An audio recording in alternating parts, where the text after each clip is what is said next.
Exato. Bom, para falar de câmeras, a gente tem que lembrar, então, de quando isso começa na Polícia Militar. Então, em 2014, a área de TI da Polícia Militar, ela inicia uma prospecção de tecnologia e as câmeras estavam em ebulição naquele momento, porque nós tivemos o caso de Ferguson nos Estados Unidos em 2013, com grandes revoltas populares em virtude de uma ocorrência que envolvia a violência policial. E isso chega no Brasil, então, como uma tecnologia voltada à polícia, e era algo novo, porque até então nós tínhamos nas viaturas policiais lá fora as chamadas dashcams, que eram as câmeras de painel, que vem desde a década de 80, quando surgiu o VHS, né? E isso foi muito disseminado, principalmente nos Estados Unidos. Não eram nem todas as polícias da Europa que tinham esse sistema, e a do Brasil, poucas polícias utilizaram as dashcams. Nós mesmos em São Paulo fizemos alguns testes, mas nunca tivemos oficialmente o sistema.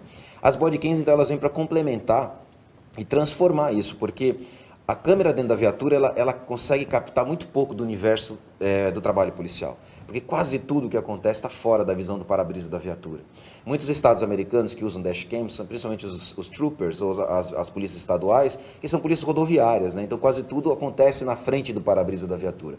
Já para uma polícia urbana, uma polícia de cidade, a câmera tinha que realmente vir para o uniforme do policial, para poder acompanhar verdadeiramente tudo que ele faz. Isso, então, em 2015, a área de TI ela escreve uma primeira especificação técnica e, em 2016, uma primeira licitação comprando 120 equipamentos. E o que aconteceu com esses 120 equipamentos? Foram divididos em algumas unidades para o início e testar a proposta e, infelizmente, não foi muito bem sucedido o teste, como aconteceu com polícias do mundo todo. Se nós pegarmos manuais hoje de órgãos governamentais americanos e que trabalham no fomento ao emprego da body-worn camera, uma das primeiras coisas que está escrito nesses manuais é, olha, não compre a câmera antes de estudar profundamente todos os seus impactos, né? E quando nós fizemos isso foi um verdadeiro desastre, porque nós não tínhamos uma regra de uso definida, nós ainda não tínhamos uma política de custódia da evidência digital, nós não tínhamos um treinamento, se você não tem regra, você não tem treinamento. Então, nós utilizamos por cerca de 30 dias nesse teste e vimos que precisávamos estudar muito sobre o assunto. A partir daí, então, nós temos na área de cultura da Polícia Militar alguns trabalhos monográficos em CAO, no nosso mestrado, e 2 teses de doutorado, no do Coronel Ramos, que trata da questão do aproveitamento da prova de vídeo pela Polícia Militar para o nosso Poder Judiciário. Então ele mostra como o Judiciário aceita as provas em vídeo da Polícia Militar e a sua legalidade na tomada. E vem um trabalho meu, então, na sequência, que é o trabalho de como implementar um sistema de bodycams na Polícia Militar do Estado de São Paulo. Finalizado essas teses, o comando da instituição cria um grupo de trabalho em 2018, esse grupo de trabalho com mais de 20 integrantes, nós passamos então a estudar todas essas áreas, né, essas searas ali da câmera, em que nós precisaríamos nos aprofundar. Por exemplo, como faríamos, qual é a classificação jurídica da prova tomada em vídeo para o processo penal? Então, ela é uma prova material, documental, como isso funciona, que tipo de gravação é uma gravação ambiental, né? É uma gravação entre interlocutores, então nós fomos estudando essa parte jurídica. Depois, a lei de acesso à informação, como é que nós vamos poder trabalhar com uma lei em que a regra é fornecer a informação pública à população, a exceção é classificar. Mas aí, então, de acordo com a lei, nós estudamos os impactos que isso tem, o que essas imagens carregam, então, para poder fazer frente aos pedidos pela lei de liberação de certos vídeos. Então, hoje, toda vez que alguém pede um vídeo da Polícia Militar pela lei, ele recebe um TCI, uma classificação, porque ele carrega informações das pessoas, imagem, informações pessoais. Ele também, o próprio artigo 23 da lei, nos seus incisos, ele exclui as atividades de polícia, né, de investigação e prevenção, quando sempre tiver algum problema de atrapalhar a investigação, ou de se tornar isso público, e porque o nosso policial militar também, ele permeia todos os incisos desse artigo 23, porque lá, por exemplo, fala quando tem segurança nacional você tem que classificar o documento, quando envolve patentes você tem que classificar, e o nosso PM, ele transita por todos os incisos, porque a profissão o coloca nessa posição. Então eu sempre dou um exemplo na instrução, que se tiver um crime dentro da usina nuclear Angra 2 lá no Rio, é o PM do Rio que vai entrar lá dentro, é uma área de segurança nacional, e se ele entra com uma câmera, ele filma do portão até a sala de controle. E aí vem alguém pela lá e pede uma imagem como essa. Mas nem precisamos dar um exemplo tão complicado como esse. É um rouba-banco aqui em São Paulo. O policial entra da porta do banco, do portão até o cofre. E são informações totalmente sigilosas. Então, Esse estudo também vai criar o procedimento operacional padrão. A comissão, esse grupo de trabalho, trabalhou quais são as regras que nós vamos utilizar. Então, estudamos também como seria o treinamento. Ou seja, formamos uma base sólida. E, então, em 2019, nós começamos a fazer uma série de intercâmbios. Nós conversamos com a Polícia Federal da Alemanha, que estava iniciando também o seu projeto de câmeras. Conversamos com a Polícia Metropolitana de Londres, conversamos com a Polícia de Los Angeles, com a Polícia Nacional da Colômbia. E o grupo de trabalho foi 2 vezes para Nova York, em 2019, porque lá Nova York já tinha 20 mil câmeras implantadas na cidade e estavam fazendo mais um lançamento de mais 4 mil, já alcançando as unidades especializadas. E lá nós pudemos conversar sobre tudo, passamos semanas ali acompanhando e conversando com as pessoas encarregadas de fazer essa implantação em Nova York, e nós tivemos, quando voltamos a São Paulo, a certeza de que nós estávamos preparados para dar um passo pequeno, mas sólido, aquele passo que você dá e não volta atrás. E aí, em 2019, nós escrevemos a nossa especificação técnica, já levando em consideração tudo que nós tínhamos trocado ideias com as outras polícias, olha, que tipo de contrato fazer, não caia nessa armadilha, não façam isso. Então, isso foi muito útil para nós. E hoje é o que nós estamos fazendo com as polícias do Brasil, olha que interessante, né? A gente hoje já recebemos aqui o Paraná, recebemos comitiva do Distrito Federal, quinta e sexta agora recebemos uma comitiva da Polícia Militar da Bahia, da Polícia Civil, da Polícia Técnica Científica, do corregedor da SSP de lá, que veio com um grupo para acompanhar o trabalho de câmeras. Então, nós tivemos a certeza que estávamos prontos. Aí lançamos primeiro um chamamento público, que era convidando empresas que quisessem doar, né, dentro daquilo que nós tínhamos especificado, equipamentos para a Polícia Militar. E a Motorola se apresentou e fez a doação de 500 câmeras num contrato de 1 ano, em cima da nossa especificação técnica, com as nossas exigências. E isso permitiu, então, que nós colocássemos câmeras no 37º Batalhão, que foi o Capão Redondo e Jardim Ângela, no 11º, que é a Liberdade, lá na região central, e no Braço, o 13º. Essas câmeras ainda estão em operação, tá, dentro do contrato, que termina agora dia 1º de agosto. E com essas câmeras a gente já iniciou então um trabalho de uso da bodycam pela Polícia Militar, com todo esse background, esse estudo feito, e foi realmente um sucesso para nós. Mas isso começou em agosto. Então, em novembro, nós licitamos mais 2.500 câmeras, só que nessa licitação nós já modificamos a nossa especificação técnica para ir atrás de um sistema totalmente novo. Na verdade, um sistema que é pioneiro no mundo, nós estamos utilizando hoje. Nós chamamos as empresas, desenvolvedores, e dissemos a eles o seguinte, olha, existe uma pressão muito grande por transparência na sociedade. Em geral, isso é no mundo, isso acontece no mundo todo. Nos Estados Unidos, desde 2010, existe um organismo de direitos humanos que chama ACLU, que é a American Civil Liberties Union. E desde 2010, essa entidade pede que as câmeras dos policiais elas gravem ininterruptamente o turno de serviço, porque eles consideram injusto o policial acionar de acordo com as regras da instituição, porque tem um problema de compliance e muitas vezes os policiais deixam de gravar uma cena quando ela é prejudicial a eles. Então, embora no mundo todo o sistema ainda seja de acionamento intencional, o policial é que aciona a gravação, nós quisemos trazer para cá algo novo, de total transparência. Então, nós chamamos empresas e falamos, olha, a gente gostaria de ter um sistema que pudesse gravar o turno inteiro. E nós demos como isso deveria acontecer. Eu quero um sistema que fatie o arquivo de meia em meia hora, que eu tenha ainda assim a possibilidade de fazer a gravação intencional, não quero só essa gravação contínua, mas eu quero ter a possibilidade de fazer a gravação intencional. E os engenheiros lá coçaram a cabeça, ficaram espantados com o pedido, mas saíram para tentar desenvolver. E para nossa surpresa... Estamos vendo algumas imagens. Ó. Exato, essa é uma imagem já gravada no 16º Batalhão. Esse daí é um criminoso, ele vira com a arma na mão, o policial dá 2 tiros e ele atira contra o policial. Então, tudo está gravado e a gente publica no nosso canal do YouTube, é o PMTV, para quem quiser acompanhar o canal do YouTube da Polícia Militar, PMTV. E lá temos uma playlist que chama Copy em Ação. Então são ocorrências que os policiais militares gravaram com as câmeras e que nós tornamos público à sociedade para conhecer qual é a realidade do trabalho policial, a dificuldade que os nossos homens e mulheres enfrentam todos os dias nas ruas defendendo a sociedade, né? Isso é transparência na acepção mais abrangente possível da palavra, né? Exatamente. Você vê, é uma ocorrência que tem uma troca de tiros e ela está aí para a população poder acompanhar, avaliar e julgar, está sob escrutínio da população. A Polícia Militar, ela não teme essa análise, não teme que nossas ações passem por esse escrutínio. Isso é fantástico para o exercício da democracia e para que as pessoas tenham confiança plena na sua polícia, né? Então, voltando ao que a gente estava aqui fazendo, então nós lançamos em novembro, então, uma licitação para 2.500 câmeras, só que qual era a novidade? Gravação contínua, ou seja, a partir do momento que o policial retira aqui a câmera da doca, ele faz esse movimento, a câmera já está gravando, então aqui ela já grava. E ao mesmo tempo o policial, quando tem ocorrências e situações em que nós definimos na nossa norma, ele tem que acionar voluntariamente, né, a gravação. Então o policial ele tira a câmera, ela já está gravando, ele coloca aqui no peito, e se o Copom paga uma ocorrência, então ele vai apertar 2 vezes o botão central, e essa câmera ela vai iniciar uma gravação intencional. Essa gravação intencional, ela tem uma resolução maior, ela grava em 720p, e ela grava som e imagem.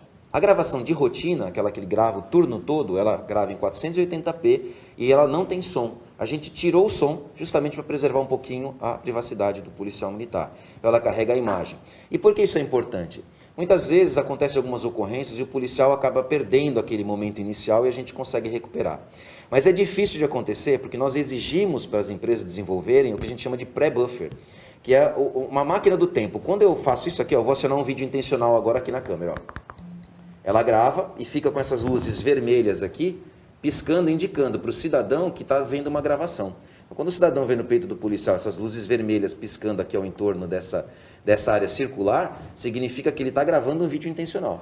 Mas quando eu fiz isso, eu voltei 90 segundos no tempo para trás. Então eu já capturei o que nós estávamos conversando aqui há 1 minuto e meio para trás. Aí ele grava o som. Grava o som. Aí ele grava som e alta resolução, né? O que acontece para quem gosta aí de tecnologia, que é os nossos espectadores que gostam de tecnologia, ele vai gravando e jogando na memória RAM. A memória RAM é aquela memória que sem energia ela apaga tudo. Então o que acontece? A gravação vai subindo para a memória RAM. Quando eu aperto o botão, ele pega tudo que está na memória RAM e junta e grava na memória ROM, que é a memória física. Então por isso que eu tenho 1 minuto e meio para trás. Esses 90 segundos, porque ela está gravando incessantemente. Ao mesmo tempo, ela está gravando tudo numa segunda trilha de gravação, que é o vídeo que grava sem parar. Então, para facilitar para as pessoas que estão em casa, essa câmera, ela trabalha como se fossem 2 câmeras dentro dela. Uma que trabalha na gravação intencional e volta 90 segundos para trás, e outra que grava o turno todo. Então, essa é uma tecnologia desafiadora, e essa questão de gravar o turno por completo é único no mundo. Não existe polícia hoje que esteja utilizando essa tecnologia. E como nós estamos... A vencedora da licitação é a empresa líder mundial em bodycams no mundo, que é essa empresa que chama Exxon. A probabilidade disso se espalhar para o mundo é enorme. Daqui a pouquinho Nova York vai estar vindo aqui conversar com a gente. Já está acontecendo essas coisas. A gente já sabe que tem uma polícia no Texas que está de olho no nosso... acompanhando, esperando passar os meses para ver o volume, para ver essas questões de como nós estamos administrando isso, porque é uma tendência mundial a questão da transparência. Não vai demorar para que todos utilizem esse sistema. O policial é obrigado a acionar?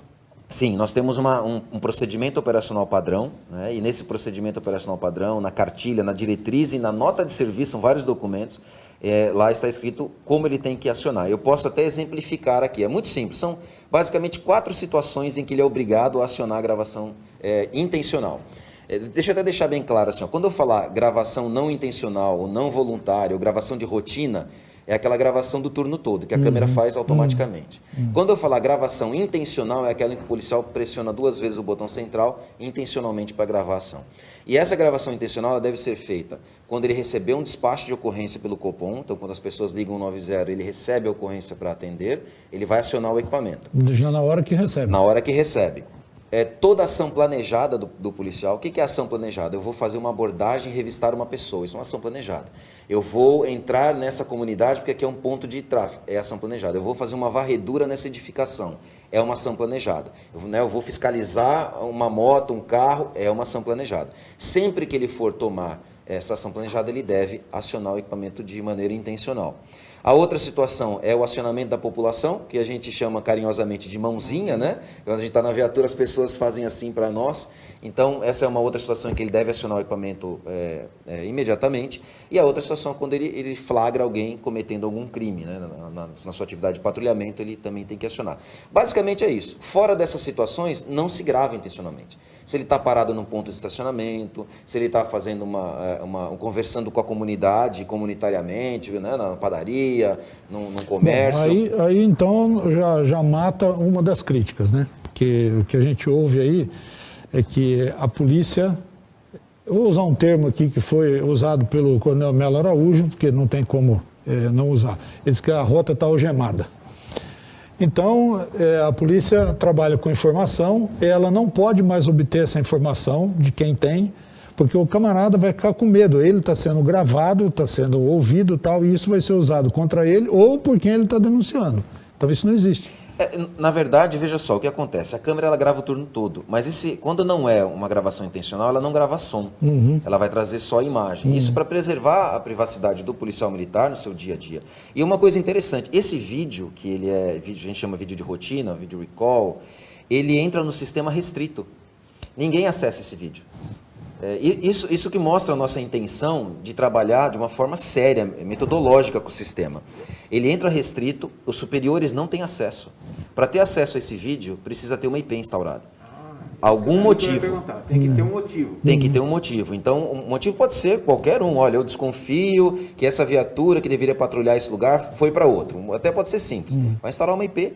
Aí sim, o PJMD do batalhão, que é o capitão que cuida da seção de justiça e disciplina, ele vai lá, vai acessar e vai olhar se realmente aconteceu ou não aconteceu.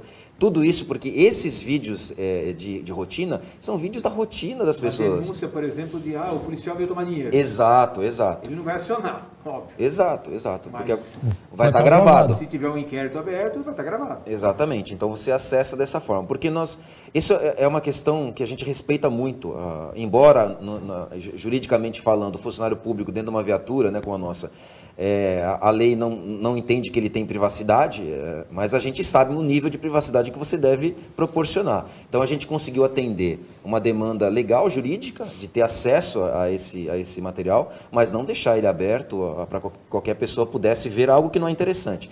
Já o vídeo intencional, esse sim, esse fica aberto ali para sargento, pode ver o tenente, pode ver o comandante, esse realmente, inclusive os pares têm acesso, porque são vídeos de ocorrências policiais. Agora, tudo isso é controlado. Não se faz nada nesse sistema que eu não tenha controle. Por exemplo, se eu apertar este botão aqui agora, nessa câmera aqui, esse marcador, ela já marcou que às tantas horas o meu usuário com essa câmera acionou um botão de marcação de evidência digital. Se eu iniciar uma gravação, apertando aqui o botão 2 vezes, vai dizer que nessa hora eu manualmente apertei esse botão aqui para iniciar uma gravação.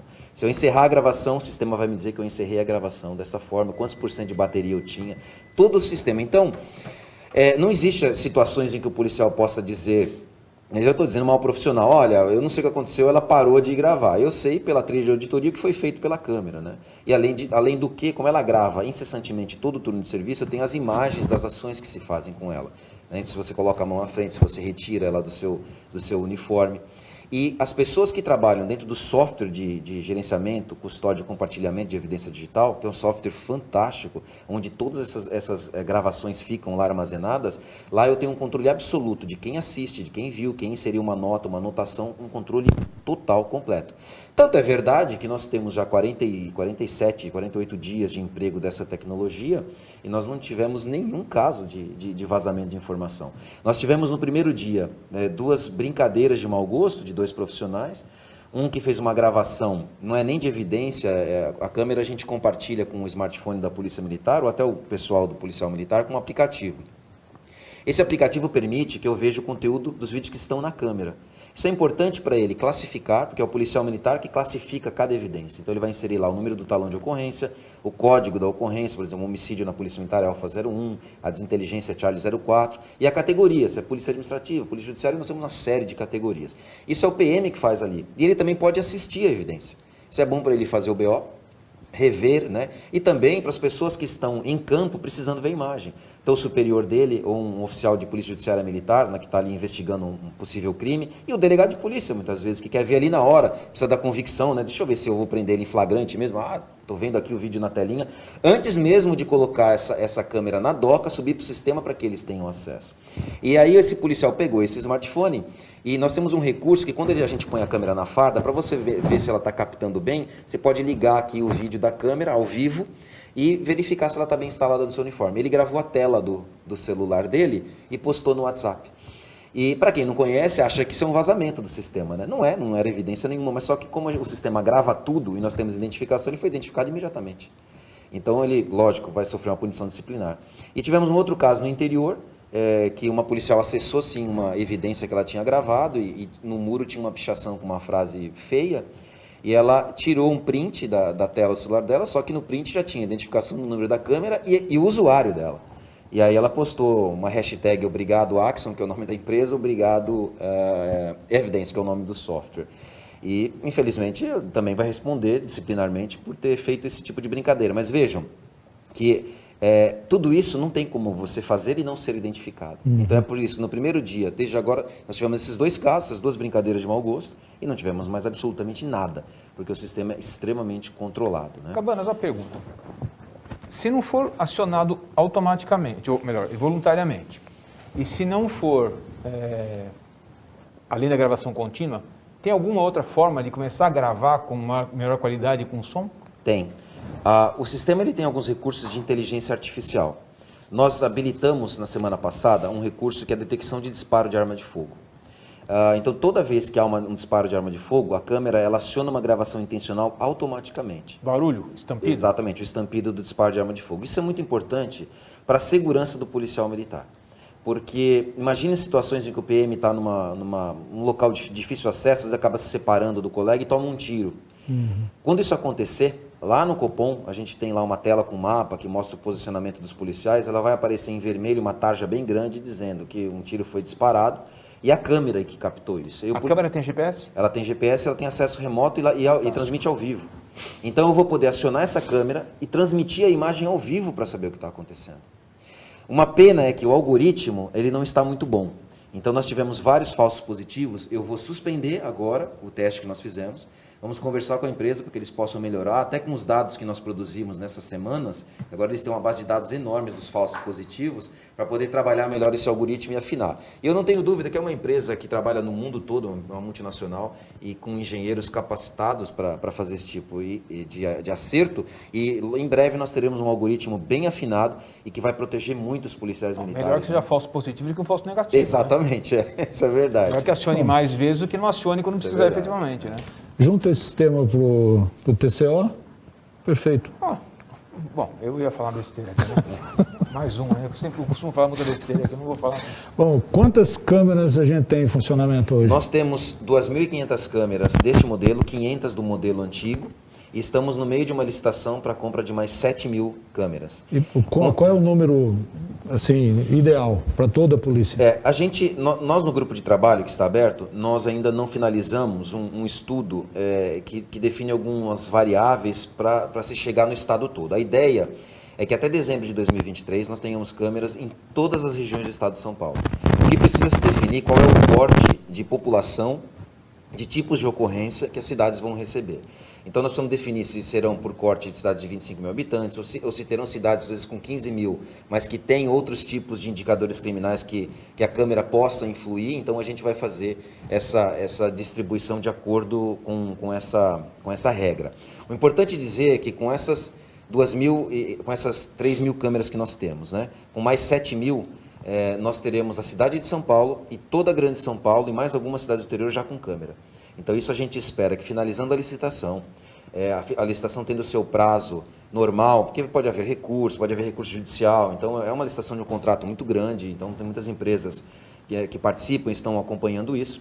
A gente espera que, se der tudo certo, assinando o contrato, que a gente comece a implantação dessas 7.000 no final deste ano e até mais ou menos maio do ano que vem essas 7.000 estejam todas implantadas e aí até a região aqui de Osasco, que hoje conta, Carapicuíba tem câmera hoje, o 33º já está utilizando, mas aí Osasco que já vai receber o 14º, então os batalhões da região receberão câmeras e teremos mais de 20 milhões de pessoas já recebendo uma prestação de serviço de polícia com câmera. Só voltando à pergunta anterior, além do estampido de tiro, tem alguma outra... A inteligência artificial que é utilizada para acionar? Não está funcionando ainda, eles também estão trabalhando, é a desaceleração.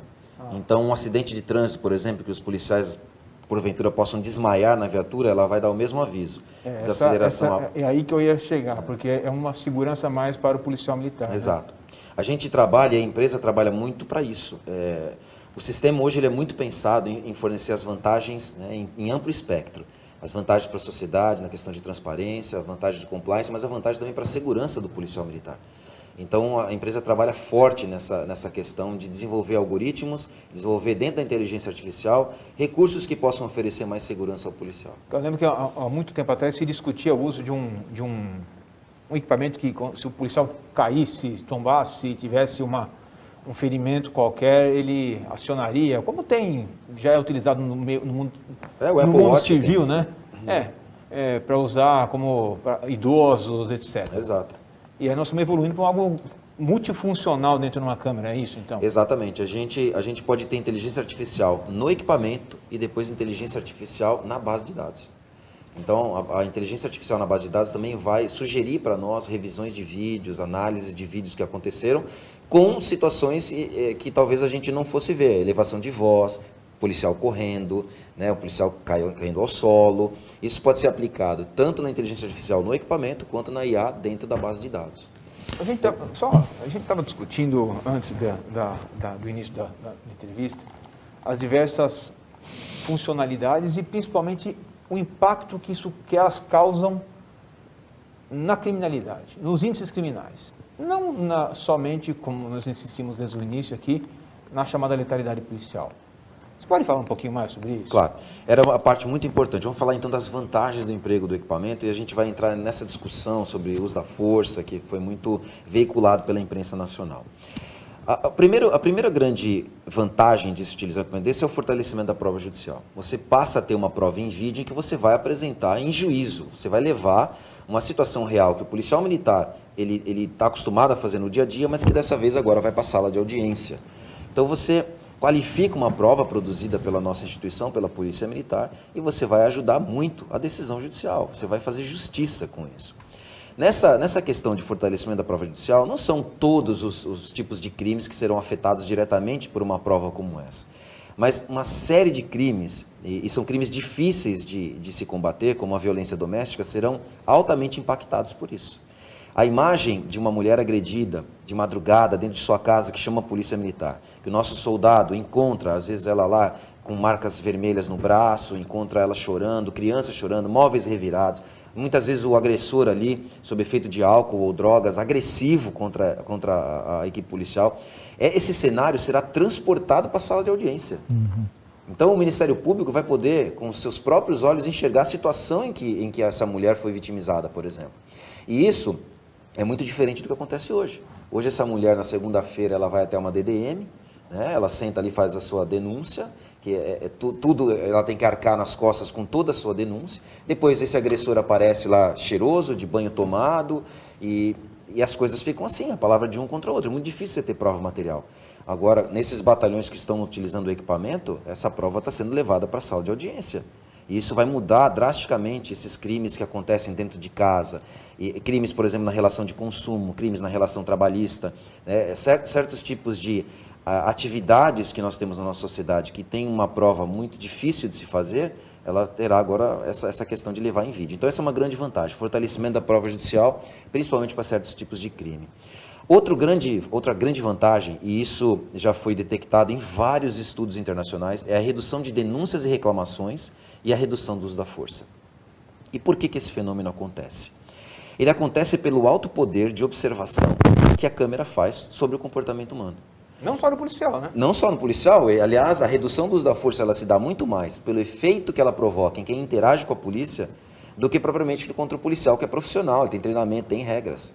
Tanto que nós dividimos aqui, quando a gente faz o estudo desses impactos das câmeras, nós dividimos em vantagens. Uma vantagem é a redução do uso da força pela polícia e a outra vantagem é a afirmação da cultura profissional. Essa parte que eu chamo de afirmação da cultura profissional é o poder de observação que a câmera faz em cima do policial. Ele vai se esmerar em cumprir as normas da instituição, as regras, os procedimentos operacionais padrão, e isso é a parte do controle que diz respeito ao policial. Agora, grande parte da redução do uso da força ela é feita pelo controle do comportamento, porque quando as pessoas sabem que estão sendo gravadas, filmadas, elas tendem a se comportar da mesma maneira em que aquele grupo social onde ela vive exige do seu comportamento. E isso é fantástico, porque veja só, a polícia só usa força em resposta quando acontece uma desobediência. Então, se o policial dá uma ordem legal, olha, por favor, o senhor saia daí. Eu falo, não saio. Saia, não saio. Então ele vai utilizar tudo que a gente chama de escalonamento do uso da força, e ele vai chegar um momento em que talvez ele tenha que colocar a mão no braço dessa pessoa. E aí que vai acontecer, o civil terceiro vai filmar justamente a hora que o policial coloca a mão no braço da pessoa. Exatamente. Só Se parece ignora, isso. e só divulga isso na internet, né? Exatamente. E aí vamos malhar o policial militar. E a polícia militar por consequência. E esse fenômeno da observação ele é muito forte. Isso está comprovado em vários estudos científicos de comportamento, estudos que estudam o comportamento humano. Eu vou lembrar rapidamente aqui um efeito que chama-se efeito Hawthorne. Esse efeito, quem é pesquisador conhece muito bem, porque trata muito da questão de vazamento para grupo de informação, de grupo de controle e grupo de tratamento numa pesquisa. Mas basicamente assim, houve uma experiência numa fábrica e eles queriam saber se a iluminação da fábrica ela tinha efeito na produção. Quando eles montaram a metodologia, era uma metodologia de observação de um grupo de tratamento e controle. Concluíram o estudo. E o que foi curioso desse estudo? Desde o momento que eles começaram a pesquisa, a produção da fábrica só cresceu.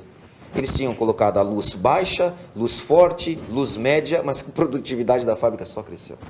Mais tarde, estudiosos do comportamento humano foram ver qual foi a metodologia utilizada. E a metodologia era de observação. Os funcionários ficaram sob observação.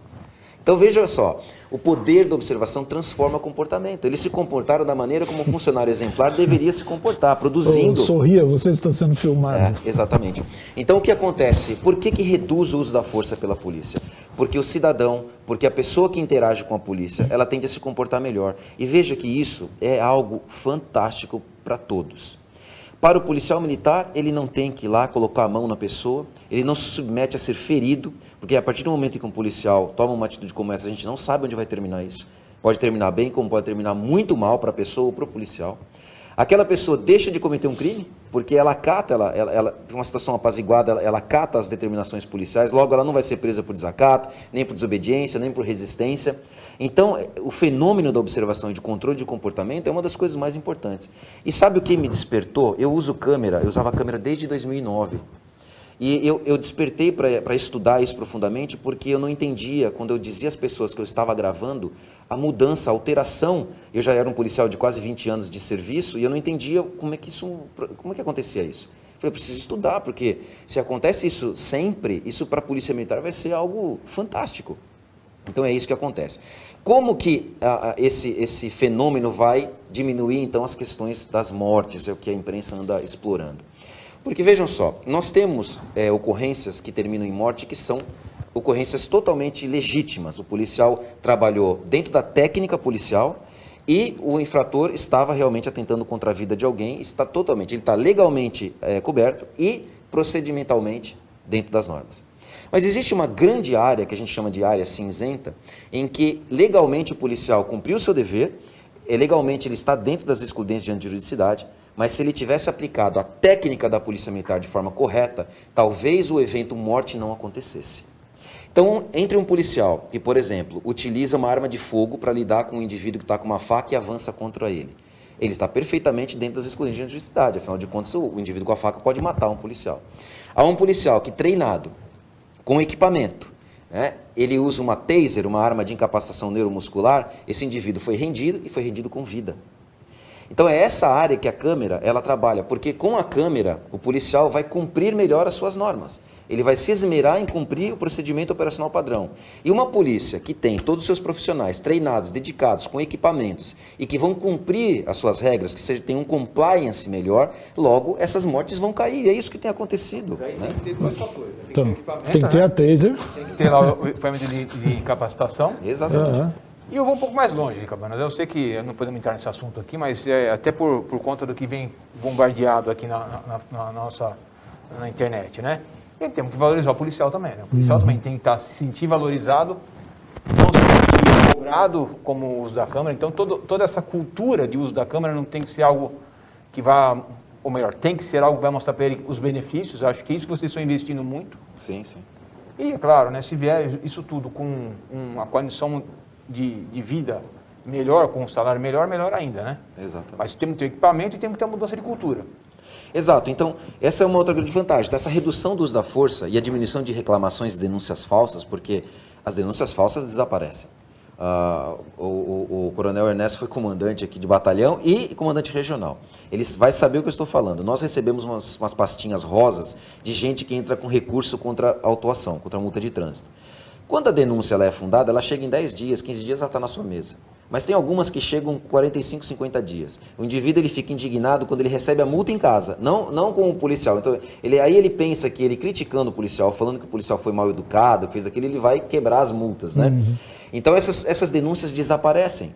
Porque como você tem gravação de tudo o que aconteceu, as pessoas com má intenção ou mal intencionadas, elas não vão trabalhar nesse sentido. Eu fico imaginando as audiências de custódia, né? Se isso vai para o judiciário, vai para a audiência de custódia também? Vai para a audiência de custódia. Ah, fantástico. Naquela história, o cara me bateu, o policial me bateu, vai acabar então, né? Exatamente, isso acaba, porque não tem mais o que se falar, né? Outra coisa importante é que o policial militar, ele vai, antes de perguntar ou de conversar com o criminoso, ele vai falar os seus direitos. Olha, você tem direito de permanecer em silêncio, né? Assim que você puder, você pode ligar para a pessoa de sua confiança, tem direito à defesa. Agora, o que aconteceu? A partir daí, tá legal, se ele quiser falar, ele fala, se não quiser, também não fala. Então, a gente vai criar um processo de profissionalização, de alto nível da instituição, em que essas provas, quando chegarem no judiciário, serão provas fidedignas do que aconteceu, provas em que você não vai permitir que a defesa possa, no caso, né, a defesa tem todo o direito de fazer o que quiser no processo, mas a defesa que tentou protelar o processo com perícias, vai esvaziar a argumentação. Vai esvaziar essa argumentação. Então, a grande vantagem... Nos Estados Unidos, tem uma pesquisa que foi a que mais fomentou o uso de câmeras lá, que é a pesquisa da cidade de Rialto, na Califórnia.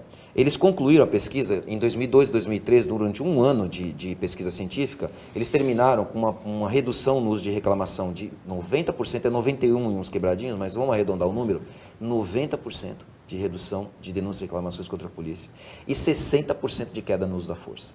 Então, quando os jornalistas perguntam para a Polícia Militar sobre a queda de letalidade, de uso da força, eu falo, mas é para isso que nós implantamos o sistema. Isso é esperado, isso aconteceu no mundo todo.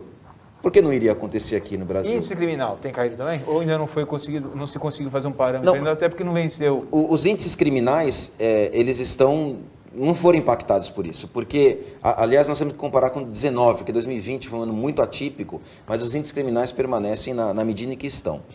Sempre quando se implanta, você tem uma pequena queda na produtividade policial, ou seja, no número de abordagens, mas, por exemplo, nesses 15 batalhões, teve batalhão que aumentou a apreensão de armas, batalhão que diminuiu um pouquinho, teve batalhão que ficou na mesma média, e isso rapidamente ele vai voltar ao patamar normal, o que prova que o nosso policial é profissional. Para o policial militar, ele não está se importando com a situação que está gravando, porque quando as coisas acontecem à sua frente, ele vai agir. Ele não está deixando de agir porque ele tem uma câmera. Agora, o mal profissional, esse vai ter que pedir baixa, porque não vai ter espaço para ele fazer mais nada. E já vai tarde. Já vai tarde. Então, o bom profissional de polícia, com o tempo, ele vai cada vez mais ficando fiel ao uso do equipamento, porque esse equipamento só o protege. É uma testemunha 24 horas por dia ao lado dele. Além dessa vantagem, a gente pode falar da questão da afirmação da cultura profissional, que é o lado em que o policial militar ele recebe esse poder de observação do equipamento, mas para cumprir as normas da instituição e se esmera em cumprir. E daí nós temos o treinamento. Isso é algo fantástico. Então, o senhor que já foi da área de ensino muitos anos, esse equipamento aqui traz para a polícia uma capacidade de melhorar a prestação de serviço impressionante. Porque o que nós temos lá, nós temos hoje mais de 2 milhões de vídeos em 48 dias, é isso? 2 milhões de vídeos em 48 dias. Essa base de dados não é a polícia militar que eu penso que existe, nem a que o senhor pensa que existe, coronel, nem a que o senhor pensa que existe. Essa é a verdadeira polícia militar. O que está ali dentro daquela base de dados é a Polícia Militar do Estado de São Paulo. Então, quando nós pudermos utilizar ali inteligência artificial, trabalhar com estudos de caso, poder utilizar câmeras nos treinamentos. Então, você vai passar por 30 alunos vão passar por uma instrução de tiro. Um aluno leva a câmera. E a DEC, o diretor de Ensino e Cultura, pode fiscalizar a qualidade das instruções no estado todo, nas instruções práticas, técnicas. Além disso, a gente tem hoje um sistema que eu não vou falar que é da área de ensino, mas em parte é da área de ensino, mas é de correção imediata. Cada sargento, comandante de grupo de patrulha, ele por obrigação ele tem que assistir 2 vídeos de cada policial do seu pelotão por escala de serviço dele. Então hoje o sargento chega para trabalhar, ele sabe que hoje ele tem que rever 2 vídeos. Ele entra no sistema, assiste 2 vídeos aleatórios daquele policial, ele toma nota daquilo que foi bem, do que não foi bem, e ele marca lá um resultado. Então, se o policial é sem recomendação, se tem uma orientação verbal, se precisa de retreinamento, ou se é alguma coisa de elogio, láurea, ou se ele tem que dar uma reprimenda, inclusive disciplinar, alguma coisa assim que é mais grave. A orientação que nós temos, inclusive, da questão disciplinar é que não é para ser utilizado para isso. Faltas leves, nem é para utilizar no sistema. Agora, às vezes pode acontecer alguma coisa mais grave, e aí sim a gente opta por isso. Então, essa revisão é uma coisa fantástica. Então, se eu entrar no sistema, se nós pudéssemos mostrar aqui, a gente poderia ver algumas revisões. Então, o sargento coloca lá, olha, a distância da abordagem não foi a correta, tal, o policial foi muito bem, né, na negociação, na mediação, tal. Ele põe lá, orientação verbal. Então, a gente sabe que esse sargento vai chegar, particularmente para esse policial, e falar, olha, eu fiz a revisão de um vídeo seu, e você cometeu um pequeno erro no POP de abordagem. Então, isso é uma coisa fantástica. Porque eu vivi isso no batalhão que eu comandei, no 37º, onde nós tínhamos as câmeras, e lá eu detectei um probleminha com a ROCAM, questões pequenas, técnicas, mas na abordagem. E lá o comandante de companhia fez um treinamento lá de algumas semanas, e depois eu voltei a ver os vídeos e estava tudo resolvido. Então, isso é uma coisa impressionante. Você ter a capacidade do comandante local poder aferir se o treinamento está sendo bem feito, se o policial está seguindo as normas e poder corrigir isso de uma forma muito tranquila no dia a dia, isso vai fazer uma transformação enorme na prestação de serviço da instituição. Qual é o retorno que o senhor está tendo dos policiais que já usaram ou estão usando as câmeras? O que eles dizem? No 37º Batalhão, como eu estudei profundamente o assunto, e a literatura internacional já fala muito sobre o que acontece, a evolução dos eventos do policial. A primeira coisa é o policial pensar que isso é para fiscalizá-lo disciplinarmente. Essa é a primeira receptividade. Quando ele recebe um treinamento e ele começa a conhecer profundamente todos os aspectos que nós estamos discutindo aqui hoje, eles passam a pensar e a entender, bom, esse equipamento então ele veio para me ajudar. E, passado algum tempo, eles começam a ficar fiéis ao equipamento porque eles passam por uma situação de livramento, né? Olha, se eu não tivesse a câmera nessa ocorrência... aqui, eu estou tentando me lembrar, eu não sei se foi aqui em Osasco mesmo, eu não tenho certeza, mas teve um caso de um policial uma guarnição que foi acusada numa abordagem que sumiu R$200 da pessoa. Foi revisto o vídeo e não tem nada. Então, quando o policial passa por esse livramento, porque isso é uma coisa muito desagradável para nós, quando nos acusam, né, de algo que nós não cometemos. Isso é muito traumático, porque a gente passa por uma investigação, porque a polícia militar é muito séria. Então, se tem uma denúncia dessa, é instaurada uma investigação, você passa por essa investigação, às vezes ela demora 6 meses, pode demorar 7 meses, e você fica com aquilo ali, respondendo, sabe, gente te olhando torto, porque nunca se sabe o que aconteceu. Não, você pode olhar a câmera, olhou a câmera, resolveu, não tem nada aqui. Já tivemos casos no meu batalhão 37º que um indivíduo parou no bloqueio e ele disse que tinha perdido o baú, ele parou no bloqueio com o baú da moto e quando ele foi para sair, falou, meu baú não está aqui. E a polícia falou para ele, não, você já parou sem baú. E ele começou a insistir, ela falou, pera um pouquinho, ela pegou a câmera, mostrou, me desculpa, realmente, acho que eu perdi o baú na rua. Então, vocês vejam, isso é o que acontece com os policiais. Muita gente chega para mim e fala, olha, mas aí que talvez a força de patrulha fique toda imobilizada no distrito policial. O que nós vamos ter é uma mudança que aconteceu no mundo todo. Mas aí tem TCO. Isso a gente resolve com o TCO. Exatamente, exatamente. Entre esses pontos importantíssimos, né? Isso não vai acontecer. O que vai acontecer é que o policial melhora a sua abordagem. Ele vai atrás de pessoas que possam estar armadas, ele melhora a filtragem. Você vê, em Nova York nós tínhamos 2 colunas que foram apresentadas lá. Uma de stop and frisks, que era elevadíssima, alta, e apreensão de armas baixas. Hoje eles têm o stop and frisks baixo e a apreensão de armas elevadas. Ou seja, é muito mais efetiva. Desculpa, o stop and frisks é a abordagem policial. Sim, né? é muito mais efetiva a ação do policial. Exatamente. Muito mais profissional. Exato. Eu vou aqui rapidamente, preciso falar um pouquinho que nossos internautas estão perguntando. Primeiro tem o Luciano Abreu, que está fazendo um TCC sobre COPS, que é um contato aí para ver como é que ele pega informações. Depois eu te passo. Tá ótimo. Melhor, se for o caso, prazer. a gente intermedie esse contato aí do Luciano com vocês. Muitos elogios. Tem um ex-policial aqui que fala, lembrou do botão do pânico do rádio, que ajudou ele numa ocorrência, ele está já aposentado há mais de 5 anos, e ajudou ele numa ocorrência porque ele não lembrava o local exato, mas apertou o botão do pânico do rádio, e aí o Copom chegou para conseguir irradiar e chegaram apoios. A câmera também vai ter essa Exatamente, porque a câmera ela tem um SIM card, ela tem conectividade, ela transmite o posicionamento do GPS do policial, onde ele está, e o Copom pode acionar remotamente a câmera. Então, se acontecer algum problema com disparo de arma de fogo que tem inteligência artificial, vai aparecer essa informação na tela e na hora o Copom vai acionar e já vai ver o que está acontecendo, podendo mandar, inclusive, apoio. Esses dias eu estava dando uma entrevista para uma televisão e eu abri uma câmera, acessei remotamente uma câmera de um tenente, um CFP, e eu peguei ele no meio do mato, correndo atrás de traficante. E eu falei, aciona o Águia. Eu tava... Ele já recebeu um apoio sem precisar, porque eles estavam numa situação ali, e para você ver o potencial. Imagina só, a partir de hoje, quando nós tivermos uma ocorrência com um refém, o tenente do GAT saindo da base, com o celular dele, assistindo a transmissão ao vivo, e já sabendo o que está sendo negociado, como está a situação fora, como é que está o isolamento. Você imagina o capitão do Cobom no Corpo de Bombeiros, quando os policiais militares chegarem no incêndio, ele vai abrir, vai ver a intensidade, ele já vai saber se ele vai precisar de um autotanque de um lugar ou de outro, de uma autoescada, ele vai soltar um trem de socorro do Corpo de Bombeiros, já vem da situação. Nós fizemos grandes eventos agora, nós estamos transmitindo isso ao vivo para o Copom. Na motociata do presidente Bolsonaro, nós tínhamos policiais à frente, atrás do presidente, o helicóptero, gente na concentração e na dispersão, transmitindo ao vivo. Eu sabia onde eles estavam na estrada, a extensão da motociata, e tinha imagem de vários pontos, porque eu posso abrir na minha tela até 25 câmeras ao mesmo tempo, transmitindo ao vivo. Então é um recurso fantástico. Além de ter um aplicativo que a Polícia Militar vai adquirir, que coloca nos drones, e o drone transmite ao vivo. Olha só, o drone nosso vai passar a transmitir ao vivo qualquer informação quando ele levantar voo. Então, os recursos de tecnologia que nós estamos aplicando é para prestar um serviço de qualidade para a população. Só vai faltar o salário. Quer voltar para ativa ou não? Só vai faltar o salário. Só vai faltar o salário para ser a melhor polícia do mundo. Só vai faltar o salário. Porque a gente vai ter aí efetivamente tecnologia sendo aplicada para segurança pública. De uma forma geral, né? Não ação de polícia, segurança pública de uma forma geral. Política, dá para gerar política de segurança pública em cima das informações. Exato. Então, bem analisado pela Secretaria de Segurança Pública também, que acredito que tem acesso a essas informações, Sim. há condições de fazer uma política de segurança pública um pouco mais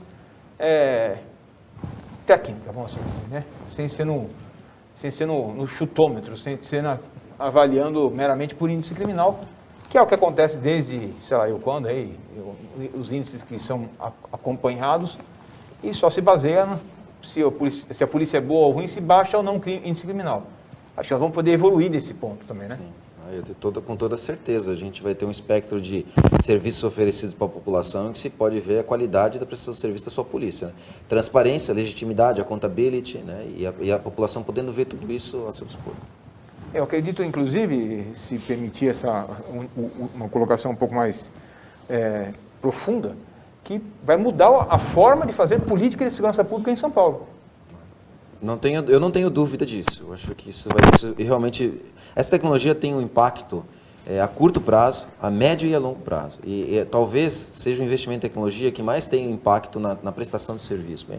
A tecnologia ela vem muito como atividade meio, né? Como às vezes uma atividade auxiliar, de você otimizar recursos, de oferecer uma informação que se possa ser trabalhada melhor pela polícia. Mas essa aqui, com todas as vantagens que estão atreladas ao uso no uniforme do policial, ela vai trazer impactos imediatos, muito fortes, depois a médio prazo e a longo prazo. Então, eu acho que é uma tecnologia fantástica. As polícias que utilizam isso no mundo não voltaram atrás. Esse é um passo que não tem volta. Isso eu posso afirmar com certeza. A sociedade que tem uma polícia oferecendo um serviço como esse, não quer outra polícia sem esse equipamento. Transparência total. Parabéns. Exatamente. Muito obrigado pela sua presença aqui, Cavanas. Acho que foi extremamente elucidativo. Eu sei que tem muita coisa que talvez